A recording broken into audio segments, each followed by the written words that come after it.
Servir, c'est mon devoir, c'est votre droit. Vous avez plein de droits d'être informé.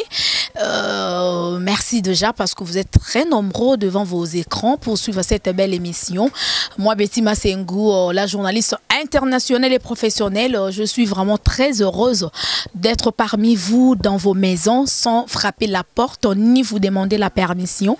Directement, je suis là. En tout cas, merci de m'avoir reçu chez vous pour le compte de cette émission. Et salutations déjà à la joie Mado Pichuna. On a vraiment grande sœur nanga. Donc il y a vraiment yanga ya kati. La joie Mado Pichuna, beauté plus l'argent ya benga rangabi Betty Massengou, la sublime star, la journaliste internationale. Binazara fière na yo pour la petite sœur nanga. Eh ngape nazara fière na yo pour la grande sœur nanga. La joie Mado Pichuna nanga lo baranzamba ebi ko sala.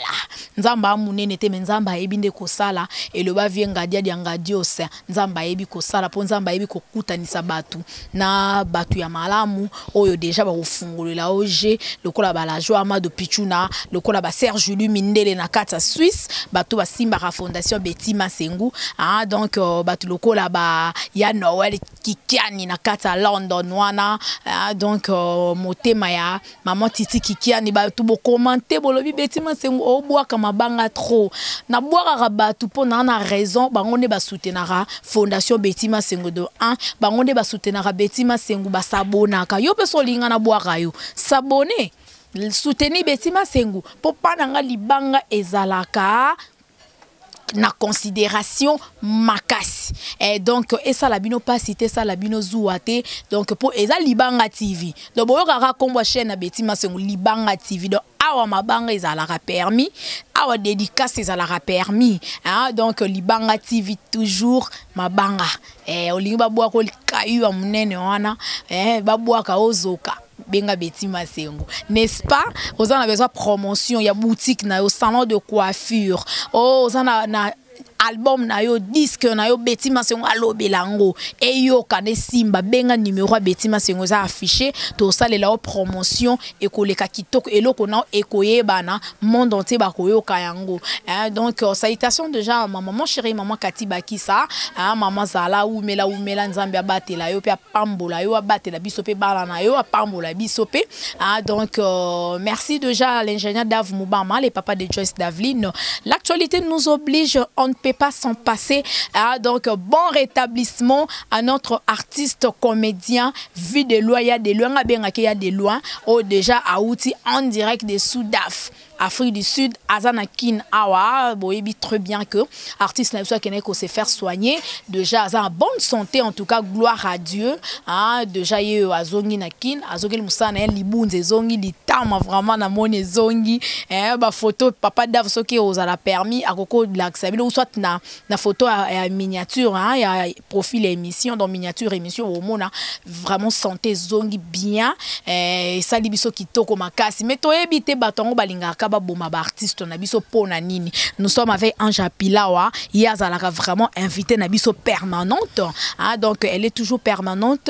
À chaque fois on a un sujet donc to hésitakate ko bengae pour ayato meka un peu ko ça la banaliste débattre sur un sujet. Voilà.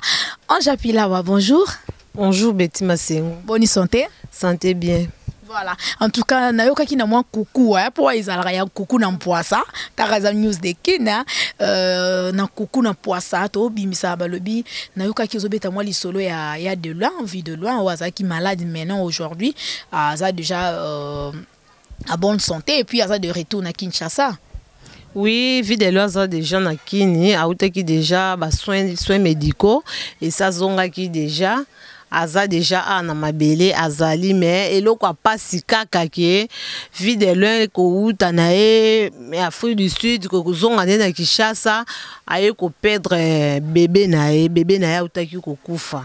Voilà. En tout cas, ça on a payé ça les biso pas si to yoka kiango choka ki biso vie de lois qui maladie bébé botami to mona ba photo ne ba publier ki ba tout ba sepela ki après to yoka que bébé a kufa ki en tout cas ça les biso vraiment choc makasi et choka ki biso makasi mais na éviter nyo soaneza pourquoi makambu toujours problème sur problème pourquoi. Ouais, bébé a vidéo a kufaki a kufi et tangamika ki a kende pour papa na e azon a bonne santé. Oh, comment ça? Kasi moi na sikoyo akiti na place à papa ezaki ki papa il fallait kufa mais papa sikoyo abiki moi na sikoyo a remplacer na place à papa na liwa papa na sikoyo ba te mwana. Mais moi na zane innocent, moi na za ba problème. Tem comment moi na koki ozo a place ya papa? Ah, yemoko yebi eloni ne sali ke ele kabongo ke mwana e ake na place zaki ke papa kende mwana ke mais yemoko papa ndaza bongo aza kati oyeba et biso to yebi ke papa zaka malade hein ezaki nde empoisonné batela ke poison de bana ko menacer mais à part wana to yebi su makamusu to yokaki te. Ba tseke poison ezati ke ka poison ezai na makamusu ezaki akobata mana bitumba to ba combat spirituel. Ezanga rapete ye moko pena ni fa sosola ata non biskani na kenda tsa makolo na ye biskani na bande ndeni na bande ko tambwisa il faut asosola ni poison to boite poison et c'est ça ka pona poison wana point d'interrogation biskani oya banda okende banda kunini oya banda okota ye moko ka nde mutaye bien. Donc toloba que nde bato baloba que ba artiste comédien ba simba ba kisi ba succès na ba sala ko leza ba succès kisi. C'est vrai ou c'est archi faux? Et bon, bah qui s'en va pour na ba Baptiste, ça pour na batu nyonso ta pe betu ma senso bi pe o que simba pe ayo o simba yo pour ça. Simba muto aleki bango nyonso. Nganga ya banganga. Jésus-Christ de Nazareth o baloba, c'est lui qui est en moi est plus fort que ce qui est dans ce monde. Donc muto la katina ngaleki nganga ya banganga. Jésus-Christ de Nazareth. Bien sûr, toboite Jésus-Christ azanaye, mais boza mingite bo amukie. O benza Jésus-Christ baza mingite. Les restes ebele ba kenda jela ba kende pa mama na kuna kotokenda sokola bango. Koto ba kenda kota na ndakwa mulili wana. Esenga ba sacrifice. Bo siko ya de loin. C'est zaki ke sacrifice ba senga ki amonika ate se mo kwa keboy et ça bien te tikaka neti wana zana e bébé ndo ya batama mo livre. Na yoka ina ebite so ezaki vrai na yoka abongo baba kendo ya mama Olive asende mabe bazuka ndo ya bata mama bake balexé na place wana te meza mutu moko alobi que usine ata travailleur à longwe usine etikala kaka po patron aza donc Libanga TV take betima sengwaza wana Libanga TV papa Dave Mubama l'ingénieur aza wana Libanga TV ozalaka Libanga TV po nzambe ndaza fondation na biso to batela zo protéger donc ata travailleur ayi akei na ye eza ndenge moko même ndenge mwana ata mwana yake yi mais tant que papa na maman baza kambioso ezolega kaka mwana obota makaka zemiro yati obota maneto boite mais ya de loepe ya de le na malade neta o ya koma kiwana kambio za ka il faut sala ba mouvement makasi faut ninga na nzoto mon yepe kaka kambio ti mwana yeko bota mwana papa bota mina boye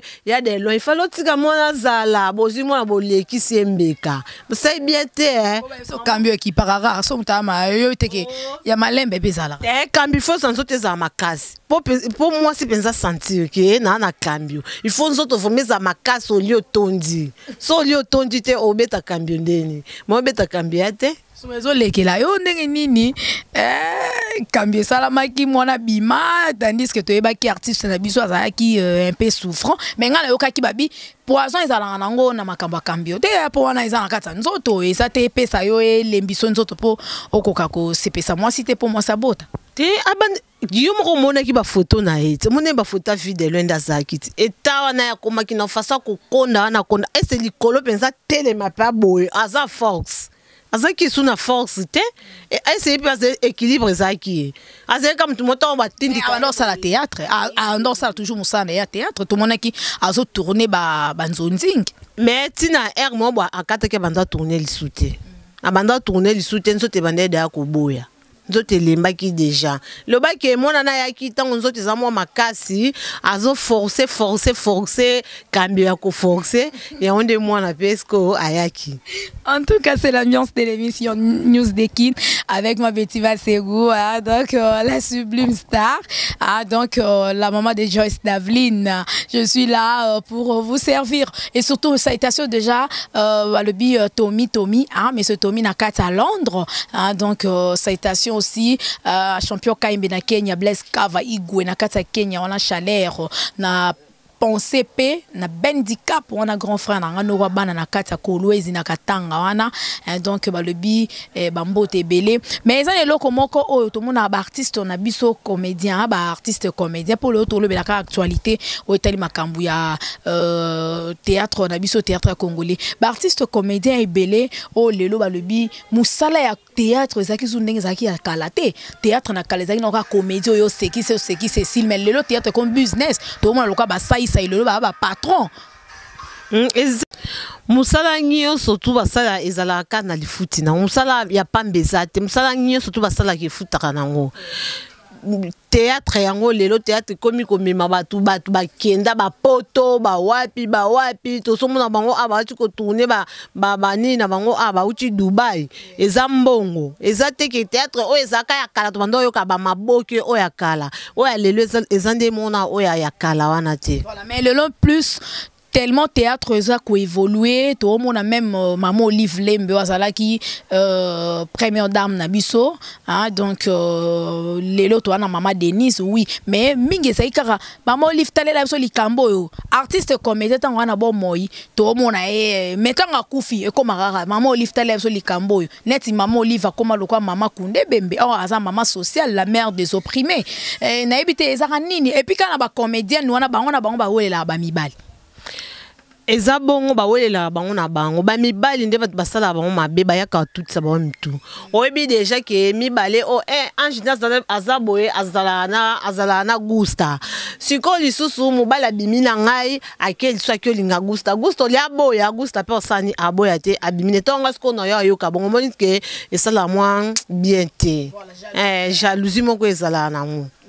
Yango ko matina système au bois qui la ba malade to mona mama epela ba nyokoli mama epela la bamba sous gloire à Dieu pour elle est déjà guérie hein ça déjà en forme mais ba nyokola na bamba soara bazuara ya entre ba comédienne bazua wana zara zua talaka basi surtout basi biso basi nyomona teke muninga la penza nda komi e penza boye po ani ba contrat ka ye ka voyage ka ye ka sala boye po ani mona OK yo simbele ki so bois qui est malade ezaka mtema mabe jalousie. En tout cas, c'est bien répondu. Il y a un monde un peu mingi ba comédienne, mususu ba benga bango ba sa ba orgueilleuse, ba mona na raté, un motopé ça va un peu réseau pour non ki mali, c'est bo sangane sina yo ko ixi pechanga, azala ka boye, oh si la bisalu, bango ba mona na raté, ba sala ba qualifier ka bango peut-être ce pe za ko kima système ozala kana quand il y a entre bango na bango ba master ba ko boka na ba poison, ko tia na ba poison ko boka na ba mbasu to ba malade en pension na kase. Ba vitaka na ba buzoba bazoboya na bango ke ba buzoba na elelo boko sangala bo sangani binonyo so bose lycée bo sangani o likambeza bo boke ya mo place mo bo fandi bo lie bo meli bo seki bo pasani na suka lango yo ko mara lelo ifoka ebotama mutema maweke ebota bo bien kutunde azala na ezala ne musiko moni akanga maye na sila ba bango mbale ixi ne bazala na bango na sila mo bakanga na côté na ba mibale basangana bango nyose bebe na ba bazala na mambwana te bongo ndezala bien bongo bien de bango ba bena na ba boyi na bango ke ezala ki efanda ki okuna lobaki boye o asala ki boye yango ezala bien te. Voilà. Mais mingi on to mona ba banda théâtre pesika mona aye fait pas comme aka lokola irsi pechanga et fa comme lokola sila bisalu et fa comme lokola qui encore akoma lokola nani susu ana tangi kombote lokola mama Kalunga aoya fo akene pe pas mère moko ba sukola et to ake pas producteur comme beta kambio kaka po nini po balekisa asala banzonzi azo pe mibali. wana bazwa envier bango baebite emsu succès na ye azosala eza nzambe na ye asambela ye nyonso mabolongo na tiaka na se yo oyebi na yo te olobi ke seke nda osala boye auti na ndako ya mama moko auti osokola ye ngapi fonaki ekuna basokola ngapi nakoma lokwa ye swati naleka ye okei mpe boye pa okota ndako yango ke obe liboma moni ke vie ya kolanda moninga asali vie ya presse eza na ntina te moninga asali eloko boye ngapi nasalaka lokwa moninga wana eya malamu te. Voilà, en tout cas, merci, c'est bien répondu. On a eu ça ramigné, pour biso to barabiso to forma. Libanga TV, et ça école de formation. Canal Future One Africa Promo 243 pour s'abonner à la chaîne Nabiso pour avoir to format. Bon monde journaliste et belé to format. N'a pas ça on a toujours un seul conseil. Via pressé te sala musala na yo nde musana ko komi so place yo lingi loko ba betima sengolelo 12 ans na monde ya média na kin 6 ans internet donc pressé te malembe kaka donc kala musala na oyo o mata poto okei o mati ba avion so mi ba jeep ba mituko ba ketch do tamona ngo rouler carrosse on a belle maison kala musala no mais sala ngo avec patience et puis au tapé Jésus-Christ nakati alrib kapinga on a conseil na bino ngwana n'est-ce pas Judith toi la naturelle donc conseil na pesa la bino ngwana malembe koko makaka via pressete owela kaka mama zwaka gusta la rosa donc ya yebi masolo très bien pour bango depuis babanda toujours fidèle na musala mingi ba wele la kanina ebite anjapila wa mibali poto ebi makaba basola ba poto toyokati ba escroc quand même na mi Barcelone $12,000 so pezaka ya solo so rezaki ya cambio to ebi pété biso ba c'est donc eboma biso kaka kwa envier poto ezani poto eza fin du monde te yo to encore yo ki bosi mobile na internet boye ngala ko sala bona ko zongisa boye mba moko mipesi mobimba nyaso kei olio tikata ndambu otiki ndambu to mimeminyo soteki poto ezango fin du monde te poto bato ebele to mona bato nga poto bangwana baoya ba bimbongo ya na Congo baya luka mbongo na Congo bango kuna kutu baolinga baya ko biso isu to olinga toke to lizaka na posa to futata nyongwa misu mais eza na ndenge ya pressé te eza na ndenge ya kolula te kolula ne na mabe ko mema na mabe okende kyo sa biloko msu basala te okyo simba kisi ngo po kyo simba esimbi te emeli yo moko lisusu mutu omoni ke ya malamu te. Voilà. En tout cas, mais en chapila wa pour na bande ko bazolanda biso mais moteke mo pesa la ba leader ya ba pièce ya ba groupe plutôt nde un moko batika rapidement ba laisser aller moi trop comédienne moko ayebanité juste à la télégénique aye aller apesi pièce mbala moko le rôle principal yo pour monde entier surtout ba président ya ba groupe mosusu pour mona foka kabeta kambioka pour mona ki fi moko ayebo sepeli na yale ote yo ndoko koma mikolo yo allez abimina yo omoteke bango pende mutu ba obebisa théâtre na biso bango pe bazo bebisa ba basi wana pife bazape na maele yo keye pa mutu kyo la polémique était dans l'Obarandé. Merci beaucoup. Merci. Donc, c'est l'ambiance de l'émission. Numéro 1, Japila. Après, ça, numéro T point. Nous avons besoin de numéro. Nous avons besoin de ça. Numéro en coulisses. Donc, merci beaucoup déjà. Nous sommes arrivés à la fin. Merci à l'ingénieur Dave Moubama pour les images. Papa Libanga TV. Donc, papa na Joyce Davline. Merci aussi. Donc, à ma maman chérie, maman Cathy Bakissa. Donc, abonnez-vous massivement sur Libanga TV Betima Sengwela pour vous donner l'ambiance, la gaieté, le bonheur, pourquoi pas, et surtout Tokabolaka, donc joie ensemble, la joie moko immense, la joie moko partagée, parce que Betima Sengwala binoka ba stress, donc à tous ayana ba stress au lundi news de Kin na Libanga TV, ba stress et longwa, donc merci beaucoup déjà à la joie ma do Pichu na wana grande sœur na ngaya kati devant on a mona ba Claudia Bakissa na mona ba la joie ma do Pichu na kati à France. Bazwa nyonso me batikelanga car la joie ma do Pichu na l'hymne national maman Jeannette Bakissa donc wali bomoni Canada ne na oloba olesko na olata bodio yo na raisonner kaka jour no nyata Montréal wana na Canada jour no nyata London Donc merci pour te Kenzamba nanga muna biso nyonso ele kalango bien. Maman Jeannette dio ebi mama tozelaka ba matériel et osala bien musala mwane kende liboso. Papa Ali Punga na kata Montréal. Je pense aussi à Tommy na kata Londres, ya Noël Kikiani Titi Kikiani, on a madame Nae, donc maman Titi Kikiani, Noëlla, Victoria, famille Kikiani Mobimba, merci beaucoup déjà à vous et champion Kaimena Kenya Blaise Kava, merci beaucoup et à la prochaine, de gros bisous à vous tous, I love you so much, voilà, ciao.